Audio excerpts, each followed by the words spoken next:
नमस्कार, आप देख रहे हैं सी न्यूज भारत। मैं हूं आपके साथ स्नेहा सिंह। बड़ी खबर बरेली से है, जहां अपने चिर परिचित अंदाज में ओवैसी ने प्रदेश व देश की समस्त राजनीतिक पार्टियों बसपा, भाजपा, समपा, कांग्रेस पर जमकर तीखे अंदाज में हमला बोला। उन्होंने कहा कि संविधान की धर्मनिरपेक्षता तो जिंदा है, लेकिन वोट की राजनीति कर रहे इन पार्टियों के नेताओं ने धर्मनिरपेक्षता को दफना दिया है। अब देश का मुसलमान इस राजनीतिक धर्मनिरपेक्षता का जनाजा नहीं ढोएगा। हम सिर्फ और सिर्फ बाबा साहेब के बताए हुए रास्ते पर चलेंगे और उन्हीं को मानेंगे। हर प्रदेश में बड़ी संख्या में अल्पसंख्यक की आबादी है, जिनकी मौजूदगी की किसी राजनीतिक दल के नेताओं को अहमियत नहीं समझ आ रही है। इस विधानसभा काल में पूरे प्रदेश में एक भी मुसलमान विधायक नहीं है, ये सोचने का विषय। आगे सुनते हैं कि उन्होंने क्या कुछ कहा। आपसे शिकायत करने आया हूँ, मैं आपसे इल्तिजा करने आया हूँ, मैं आपसे अपील करने आया हूँ, मैं आपको नेता बनाने आया हूँ, मैं आपको कायद बनाने आया हूँ। मैं उत्तर प्रदेश में मुसलमानों की लीडरशिप और हिस्सेदारी की लड़ाई लड़ने आया हूँ। मैं अपने लिए उत्तर प्रदेश को नहीं आया हूँ।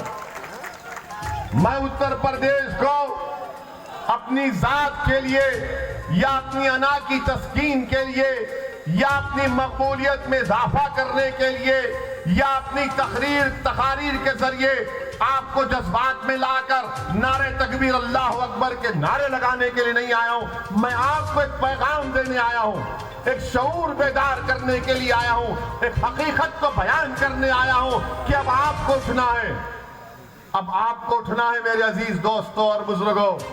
कब तक आप बीजेपी के डर से, कब तक आप सियासी सेकुलरिज्म के इस झूठे वादे के ऊपर आप इन पार्टियों को वोट देते रहेंगे?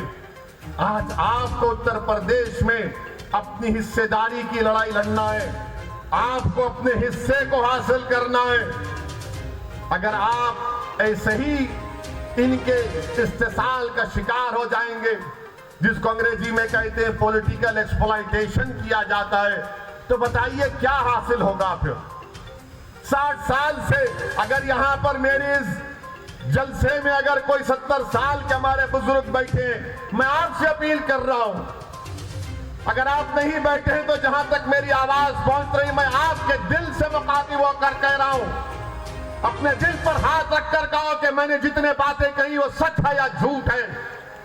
कब तक आप इन लोगों के दिल फरेब बातों में आकर ये सियासी सेकुलरिज्म के नाम पर वोट देते रहेंगे? क्या हासिल हुआ मुसलमानों को? क्या तुमको मालूम उत्तर प्रदेश के मुसलमानों, तुम्हारी गरीबी का तुमको आपको मालूम आपकी गरीबी क्या है? उत्तर प्रदेश में 2% भी मुसलमान ऐसे नहीं है जिनके पास 2 एकड़ से ज्यादा जमीन हो। 2% भी नहीं है। 1.70, खाली 1.70% मुसलमानों के पास 2 एकड़ जमीन है। आपके पास तो वह भी नहीं, मगर आपके दिमाग में डाल दिया गया ये पॉलिटिकल सेकुलरिज्म को वोट डालो। क्या आपको मालूम उत्तर प्रदेश के माँ बाप, मुस्लिम माँ बाप से कह रहा हूं कि 71% मुसलमान बच्चे या तो अनपढ़ हैं या में उत्तर प्रदेश के मुसलमानों को मुत्तहिदा अपने वोट का इस्तेमाल करना पड़ेगा। हम भी चाहते हैं, हमारी भी कोशिश है, हमारी भी दुआएं हैं कि अल्लाह सुब्हानहू व तआला बीजेपी को उत्तर प्रदेश में शिकस्त दे दे, दोबारा यहां पर बीजेपी की सरकार ना बने और यहां पर मुसलमानों की एक हिस्सेदारी की बात करने वाली पार्टी के उसके जिम्मेदारान विधायक बनकर असेंबली में, विधानसभा में जाए। ये भी हमारा ख्वाब। अब ये ख्वाब अकीलेश का क्या है नहीं मालूम, बिल्ली के ख्वाब में छिछड़े ही नजर आते हैं।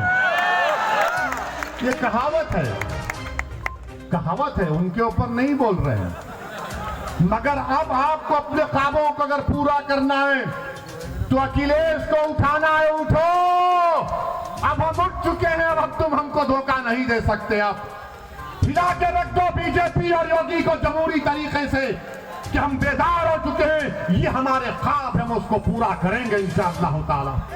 और याद रखो, अगर तुम अपने आप को नहीं बदलोगे तो अल्लाह तुमको नहीं बदलेगा। जो कौम बदलने के लिए तैयार हो जाएगी, रब्बे कायनात तुमको बदल देगा, दुनिया को तुम्हारे सामने बदल देगा।